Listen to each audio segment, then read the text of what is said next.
আসসালামু আলাইকুম। তোমরা কেমন আছো? আশা করি ভালো আছো। ও আজকে আমরা দুইজন মিলে করব হলুদ কালার খাবারের চ্যালেঞ্জ। প্রথমে আমরা এই চকলেটটা খেয়ে নিব। এই চকলেটটা আমার বোন আগে আগে খেয়ে নিচ্ছিল, কিন্তু আমি ছিটতেই পারতেছিলাম না। আমি অনেক বাদরামি করতেছিলাম ছিটার সময়। তারপর আমি আমার বোনকে দিলাম ছিটতে, ও বাদরামি করে ছিটতে পারলো না, কিন্তু শেষমেশ ও ছিটছিল। তারপর আমি মুখে দিলাম, ভাবলাম এটা খেতে আসলে খুবই টেস্ট ছিল। তারপরে চিংগামটা খেলাম, কিন্তু এটা খেতে আমার অত ভালো লাগে না, মোটামুটি মানে 10-8। তারপর এখানে আমরা এই নতুন চুপা চিপসটা আসছে, এটাই আমি কিনে নিয়ে আসছি। এটা আমি টেস্ট করব।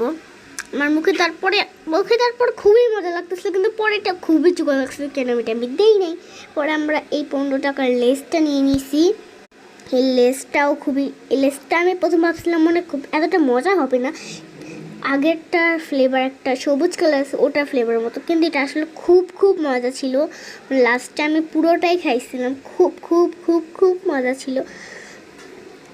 আর তোমরা আমাদের কমেন্টকে বলবা আমরা কি কি কালার চ্যালেঞ্জ করতে পারি। Bye bye.